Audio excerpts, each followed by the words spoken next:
Queria começar por agradecer à Sociedade Histórica esta oportunidade de estar aqui a falar, sobretudo num espaço privilegiado. Nada como falar de história dentro de um espaço histórico. E para mim é um prazer enorme conseguir estar a apresentar uma visão da história de Portugal dentro de um cenário em si histórico e pelo qual tenho muito apreço. Eu queria agradecer também à Nazaré, queria saudar também os meus colegas astrólogos, que estiveram cá ontem e que estão cá hoje. Peço desculpa de estar de costas, do que tive de falar assim.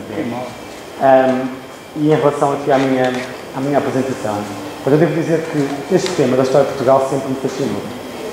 E eu não venho da área da astrologia propriamente dita, sou formado em economia e enverdei para um estudo mais profundo da astrologia. E o primeiro estudo que fiz, tendo em conta a profundidade que tinha na altura, foi precisamente sobre a história de Portugal, sobre os ciclos de Portugal. E cheguei à conclusão que, de facto, é mais interessante, ou é igualmente interessante, e se calhar muito positivo em termos daquilo que conseguimos perceber do agora e do sentido da história, ver a história na perspectiva cíclica.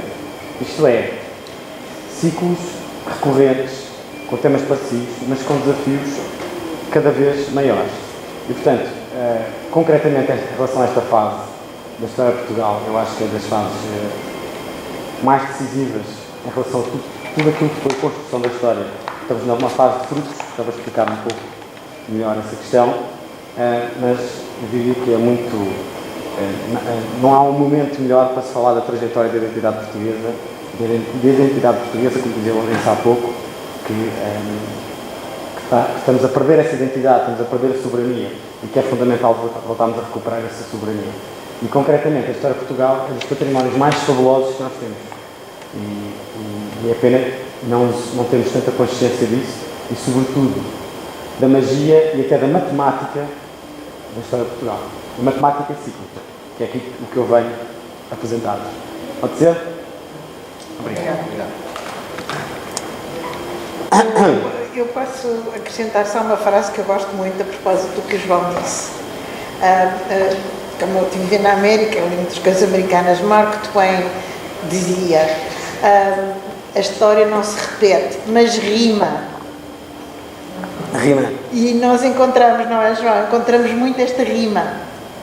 Encontramos, porque de facto, todas as identidades, seja uma identidade pessoal ou uma identidade nacional, seguem, digamos assim, ciclos. Só que as identidades nacionais seguem ciclos maiores do que as identidades pessoais, entre os seres humanos. E é muito interessante vermos isso e, sobretudo, o que é que isso nos pode dizer sobre a fase presente, a propósito da fase presente. Então, não me vou alongar nesta questão do signo e elemento. Nós sabemos que na astrologia temos 12 signos, temos 4 elementos e que representam, sobretudo, arquétipos. O que é que são arquétipos? São representações de modos de ser, de modos de estar. Então, interessa-nos conhecer o arquétipo para conhecer mais precisamente da identidade de cada pessoa. Então, no caso de Portugal, já ontem também tenho falado bastante, do qual dos 4 elementos está tradicionalmente, desde há 2000 anos, associados ao nosso país. Falaram daquilo ontem, com certeza, se alguém puder dizer. Qual dos 4 elementos da natureza, fogo, terra, ar e água, estará mais associado a Portugal? Eu acho que há 2, a terra e o mar. A terra e o mar. A água, portanto, o mar, por razões óbvias. Primeiro, temos uma ligação fortíssima ao mar, por questões históricas, por questões geográficas, estamos, como dizia o Fernando Pessoa, com a cabeça a olhar para o Oceano Atlântico, e até pela forma de ser, porque somos um povo mais pacífico, somos um povo de brandos costumes, saudosista, não gosta de fazer ondas no sentido de entrar em grandes brigas, mais pacífico, mais imaginativo, mais espiritual, inclusivamente. Portanto, há uma série de características que se associam tradicionalmente à água, que nós associamos também ao nosso país. Então, há uma identidade entre o arquétipo do elemento água, mais introvertido e também mais universalista do nosso país. Concretamente, considerava-se de facto o signo dos 12 signos do zodíaco, o peixe estará mais associado à região e ao território português, o que lhe dá ainda mais essa conotação de país mais isolado, país onde é um território pacífico, lá está o culto do divino, em particular o culto de Cristo e de Fátima, entre muitas outras questões. Em particular também como é que se diz, a característica da vitimização, que por vezes acontece também do deixa andar muito no signo de peixe. Mas é também um signo bastante intuitivo e bastante amoroso e compassivo. Então, tradicionalmente considerava-se de facto que havia dois signos mais associados a Portugal: Capricórnio, porque tem a ver com limites territoriais, e o nosso país é um limite territorial, e também Peixes, pelas razões que eu já referi. Agora, uma questão que não é tão consensual, quer entre historiadores, quer entre astrólogos, é a data de nascimento de Portugal. Qual é a vossa opinião? A introdução, São uma média, 1928. o Tratado de Zamora. Aqui outra vertente. Pessoalmente, tendo em vista o impacto histórico de cada evento, eu realmente dou mais importância, como foi referido lá atrás, à Batalha de São Mamede. Pela questão da independência em relação à mãe, digamos assim, do Afonso Henriques, e por ser aí definitivamente que se assume o líder histórico da nação. E também, já agora, do ponto de vista astrológico, o mapa da Fundação de São Mamede, portanto, o mapa da Batalha de São Mamede, a primeira tarde portuguesa, tem muito a ver com a identidade portuguesa. E vamos ver mais à frente o porquê deste 1128 ser um ano tão importante, em termos da matemática e dos grandes ciclos da história de Portugal. Então, eu não vou entrar em grandes detalhes sobre este mapa, porque sei que há muitas pessoas aqui que não têm não estão tão habituadas a falar dos signos e dos planetas. Muito brevemente, o que nós podemos dizer é que há aqui algumas energias mais importantes, como a energia da balança, que tem a ver com o nosso lado criar uniões entre povos, e o nosso lado artístico, literário, por exemplo, e de paz também. O lado todo tem mais a ver com a nossa parte das comesainas, e de aproveitar a vida e gozar a vida, um aspecto também da agricultura. Temos também caranguejo, que é o nosso lado proteccionista e materno, e também a questão do escudo como um símbolo importante, e está mais associado à defesa, portanto, a caranguejo também, ao câncer. Também temos um pouco de virgem, embora numa casa, que é aquela onde diz 12, numa casa mais de grandes odisseias, então é o lado dos engenheiros das navegações, a virgem tem esse lado engenhocas, mas na casa 12 é das grandes odisseias, das grandes tormentas. E depois temos aqui outras configurações muito interessantes, como Saturno e Neptuno. Neptuno, um planeta associado à espiritualidade, e Saturno, a palavra obrigado, o sentido do dever. Portanto, esta conjunção aqui, esta ligação entre estes dois planetas, digamos que é o nosso lado templário, ou seja, Portugal com uma edificação de valores muito elevados em termos humanos. Então, vamos ver mais à frente que nós podemos associar a grande história de Portugal como um grande ciclo que vai de 1128 a 2166. Qual é que é a boa notícia? É que não é suposto acabarmos agora. Portanto, ainda temos pelo menos 150 anos para terminar um grande projeto histórico. Então, 2166. Basta explicar melhor. Então, resumindo, nós podemos dizer que a região onde estamos, digamos, plantados, a região do território português, que já existia antes de Portugal ser Portugal, já existia com os celtas, já existia com os lusitanos, com os romanos, com os árabes, podemos associar a região, de facto, ao signo de Peixes. Mas o país, com a nossa identidade, com a nossa autonomia, com a nossa história, com as nossas fronteiras, é um país mais caranguejo, mais fechado, mas também com uma capacidade de iniciativa maior. Isto apenas um lamiré, assim, muito global sobre como é que os arquétipos da astrologia interagem com a identidade portuguesa. Agora, o que é mais interessante perceber nesta abordagem astrológica, na minha opinião, é a história cíclica. A história cíclica do nosso país.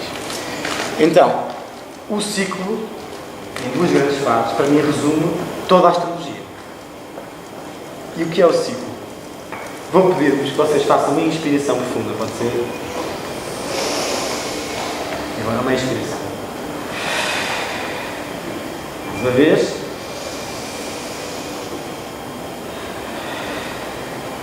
Pronto. Sabem inspirar e expirar, sabem o que é um ciclo. E, portanto, estão habilitados a entrar no mundo da astrologia. Porque este ciclo de inspiração, a expiração, governa qualquer ciclo, qualquer planeta, e o ciclo do nosso país, inclusivamente. Então, nós temos uma primeira fase, em qualquer ciclo, que é uma fase crescente, tipo a lua cheia a crescer, em que voltamos a inspirar, chegamos ao máximo. é como se fosse a maré cheia, a lua cheia. A partir daqui começamos a esvaziar. Então temos a maré vazia. Então o que é que acontece? A fase descendente é uma fase de materialização e de conquista territorial. A fase decrescente é uma fase de conquista mais cultural ou de desenvolvimento mais intelectual e não tão territorial. Vamos ver agora como é que isto se aplica melhor.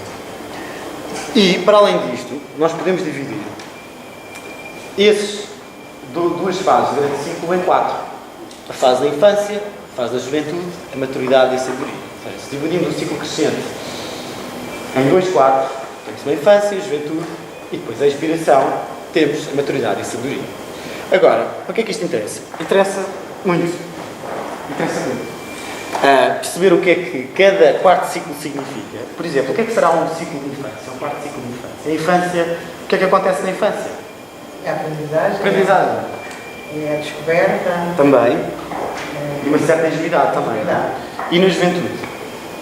É a força da concretização, a ambição, Por exemplo? o desenvolvimento pessoal, A aventura. Experiência, aventura. E na maturidade? a reflexão. Também. A experiência já ganha. A experiência ganha. E na sabedoria? Sim, a sabedoria. E na sabedoria, pergunto eu. É a disseminação do que sabemos. Disseminação do que sabemos, por exemplo. Então, são algumas ideias gerais sobre cada fase da vida.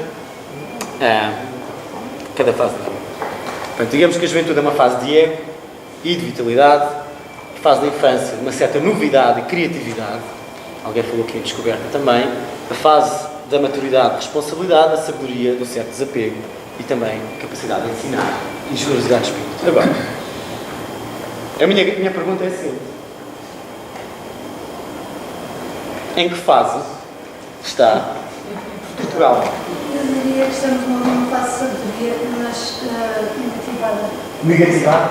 Ou seja, está lá, mas não sentiu ainda aquela ameaça para a fazer sair. A fazer sair. Sim, Eu senhor. acho que Gostei. estamos no Gostei. início mesmo, porque ainda estamos na crise de desapego. Desapego. Vamos ver isso. Então, eu também acho que estamos na fase da sabedoria. Mas também acho que estamos naquilo que vocês estão a dizer. Ainda não houve o fruto da sabedoria. Estamos à beira do fruto da sabedoria, mas em termos de fase da vida, estamos na sabedoria. Então, e para isso eu queria que fizessem tal exercício. Quem tem telemóveis, ou quem consegue fazer contas de cabeça, ou quem tem papel e caneta, vou-vos propor que somem ao tal ano da Fundação de Portugal, pelo menos que eu considero outras pessoas, como o ano mais importante da Fundação de Portugal, que somem 256 anos ao ano 1128. Pode ser? 1994, não é? Ou é enganado? Ah, não, 94. Então, somando 1128 a 1128, 256, temos o quê? 1384, não é? 1384. E somando mais 156, 956, temos o quê? 1640. Isso diz-nos alguma coisa? Esperem lá um bocado. Esperem lá. Esperem lá. Está a ajudar a 256. Então, primeiro, o que é que são os 256? Exatamente. 256 anos. O que é que aconteceu também? É um dos ciclos mais importantes da história associada à longevidade das dinastias, que já vem desde a astrologia egípcia, ou seja, há 2300 anos atrás. Eles diziam que as dinastias, os reis, tinham prazo de validade, consoante o arquétipo do planeta que estavam mais associados. No caso de Saturno, o número do Saturno, chamados os anos máximos, são 256 anos. E digam lá uma coisa. É estranho ou não é estranho isto acontecer? Não é estranho? Como é que é possível? Como é que é possível? Em termos de lei das probabilidades e das coincidências, 3 datas tão significativas na história de Portugal terem uma distância precisamente de 256 anos. Na minha opinião, isto dá muito que pensar. Dá muito que pensar. Porquê? Porque a história, como todos sabemos, é um somatório de como é que se diz? De acontecimentos fortuitos. Não há nada fortuito. Então, tem a ver com guerras, tratados, casamentos, destruições, fins de linhagens, enfim, uma série de outras questões. E, portanto, é impossível alguém conseguir ter um fio condutor e controlador dos acontecimentos casuais da história de um país. Certo? Errado. O que é que acham? É possível? À partida é impossível. Então como é que isto acontece? Como é que um ciclo que já era falado antes sequer de Portugal existir, como é que esse ciclo governa fases críticas da história de Portugal? Não sabemos. Não sabemos. É uma grande matemática universal. É uma matemática universal, ou seja, também os países seguem leis universais e seguem leis circulares, que é o que eu queria agora mostrar e responder à questão. Somando agora 256, porque sabemos todos que 1384 correspondeu Aos 240. aos Barrota e ao cerco de Lisboa, portanto, à fase, à crise de 1383-85, que na base foi o início da segunda dinastia, e 1640, não vale a pena falar. Foi a segunda dinastia, mas 284. Portanto, somamos os 256 anos, temos também o quê? 1896. Que não foi uma data considerada tão importante, mas onde, entre outras coisas, se fundou a Carbonária Nacional, por sua vez de origem, teve na base da maçonaria, por sua vez ajudou na implantação da República. Agora, vamos ver em mais detalhe estes ciclos e, efetivamente, segunda e terceira dinastias a corresponder à juventude, à nação, maturidade da quarta dinastia e a República, o quarto ciclo, ou ciclo da sabedoria, onde precisamente estamos agora. O crescimento. Ou seja, o quadro anterior. a mim o que não é o que me choca, mas o que me deixa muito intrigado é porque nós temos a ideia que isto é tudo um somatório de acasos. Portanto, é um somatório de acasos a história. Quando vemos. Mas tu se acreditas à astrologia, tu achas que não é um somatório de acasos, é um somatório de karmas, de causas que nós podemos não saber, mas não são de casos, quer dizer, há milhares de causas que nós não sabemos. Exatamente. Onde eu quero chegar aqui é importante nós questionarmos esta precisão. Esta precisão questiona-nos muito e, precisamente, perceber esse lado divino da vida, da nossa vida pessoal e da nossa história também. Mais ainda, se nós vimos isto em detalhe, vamos ver que temos também os quartos de ciclos que correspondem a eventos. Mas, enfim, não vou...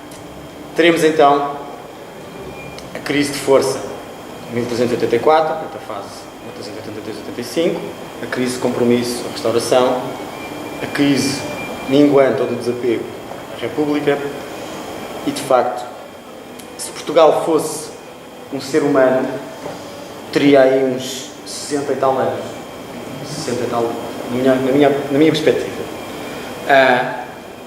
O que quer dizer que, sobretudo, tem muito para ensinar. Vamos ver agora com algum detalhe estas quatro fases. Pode ser, agora, o que eu vos queria pedir é o seguinte, é que da mesma forma que há pouco fizemos a inspiração, se dividimos os 256 anos por 2, temos quanto, mais ou menos? 120. Mais ou menos, não é? Então, vamos ver o seguinte, cada início de ciclo é uma ruptura e cada meio de ciclo é um auge. É um auge em termos territoriais, em termos materiais. É um auge em termos económicos também, normalmente. Então, a minha pergunta é, a que é que correspondeu a metade deste ciclo? Ou seja, a chegada, matematicamente, à metade deste primeiro ciclo. Fazendo a tal inspiração. Podemos inspirar todos? Um bocadinho antes. 128 anos. Reinado de? 1192, não sei explicar. Culminação do território. Engraçado. Exatamente. Chegada ao Algarve. Ou seja, a metade do ciclo corresponde à chegada ao Algarve, onde já não podemos crescer mais, fisicamente. Quer dizer, podemos crescer mais tarde, mas do ponto de vista estrito do território não podemos crescer mais. Então o que é que podemos fazer? Gerir o território.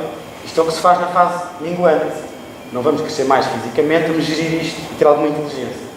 Então, isso correspondeu à metade crescente. Já agora, este quarto ciclo correspondeu à crise entre Dom Dinis e Dom Afonso IV, salvo erro.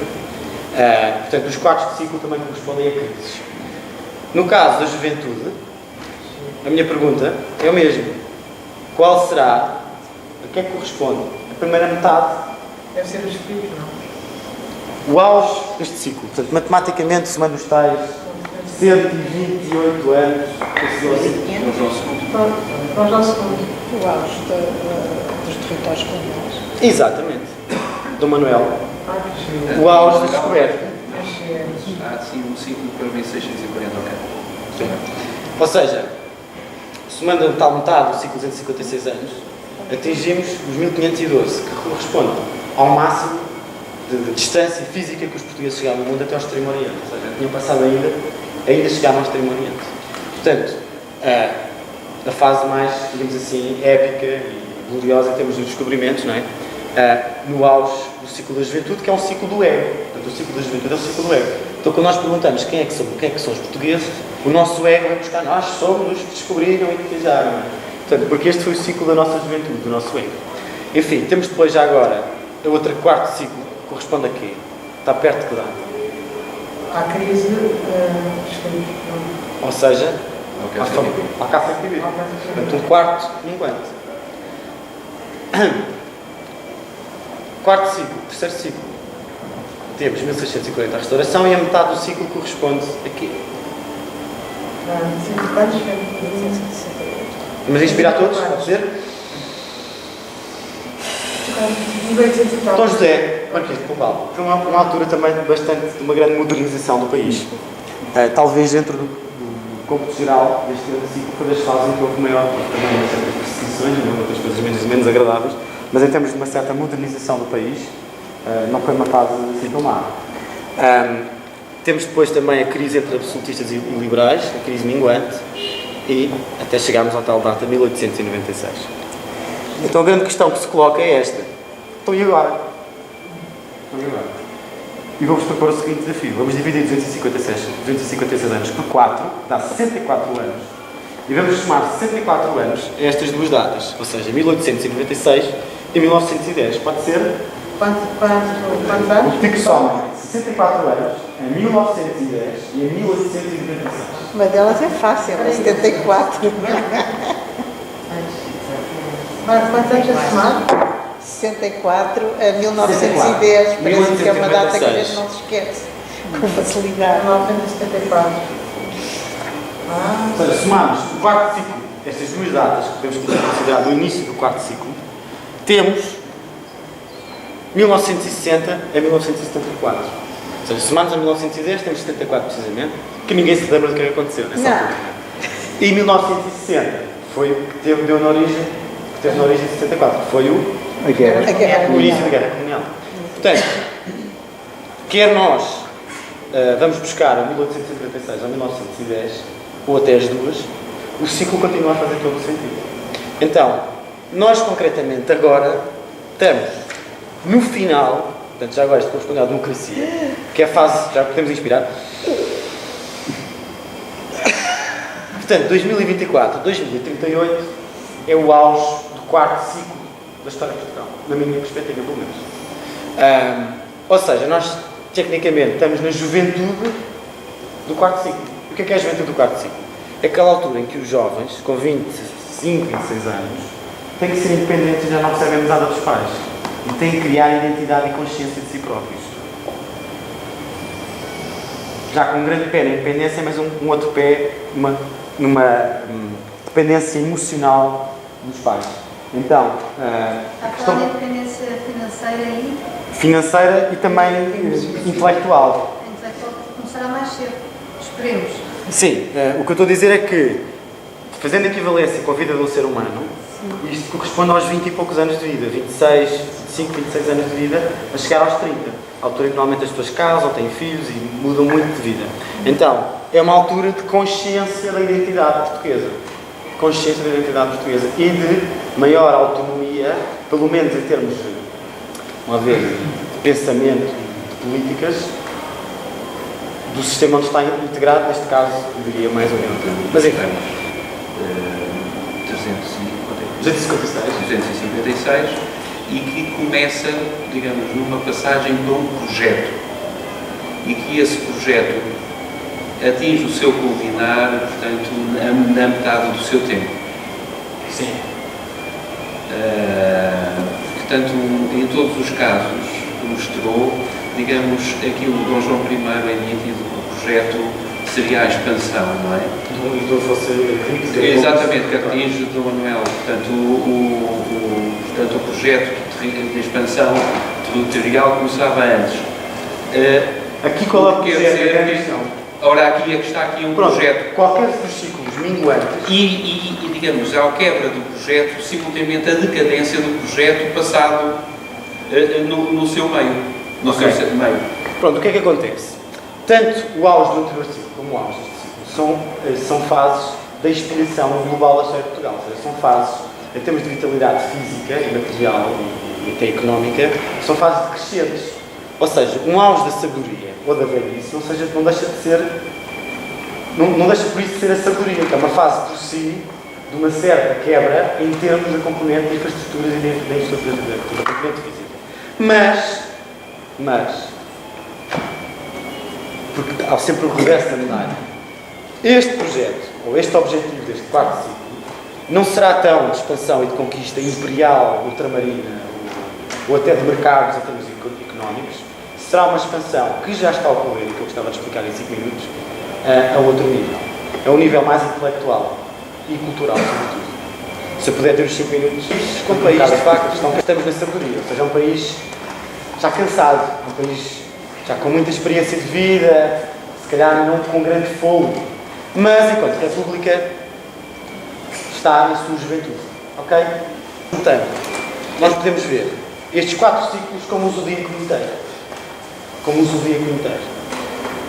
Ou seja, dividir o grande ciclo por 12 fatias, associadas aos 12 ciclos. E é muito curioso vermos as correspondências, por exemplo, o carneiro, os Henriques, o touro, o lavradio, o touro tem a ver com a terra, Gêmeos, o Diniz e as histórias de cantigas de amigo e cantigas de amor, assim se chamava, portanto, um lado mais cultural e de comércio. Temos Caranguejo, que é um signo de água, de expansão na água, e temos precisamente a expansão nas águas com as navegações. Temos o Leão, a glória do Império, o Leão é um signo de glória e de identidade forte, a corresponder ao Império dos Descobrimentos. Virgem é o signo da obediência à fase da ausência de sucessão, de obediência aos Filipes. Depois temos Balança, o casamento entre Dom João IV e Luísa de Gusmão, por exemplo, e toda a política de alianças que esteve associada a este ciclo. Escorpião, ao absolutismo real, ao terremoto, ao renascimento, às invasões também francesas, ao ouro do Brasil, que é uma série de transformações. Escorpião está muito associado a estes temas. Por fim, Sagitário, que está muito associado à parte política, ideológica e de liberdade, o liberalismo, a imigração, decisão com o Brasil, enfim. Há uma correspondência também entre os signos integrados dentro do ciclo total da história de Portugal. E precisamente temos Capricórnio, a República, o Estadismo e também a ditadura de Salazar, e estamos precisamente na fase de Aquário. Se considerarmos este grande ciclo dividido por 12, estaremos, do ponto de vista da analogia, na fase de Aquário, que é uma fase de quê?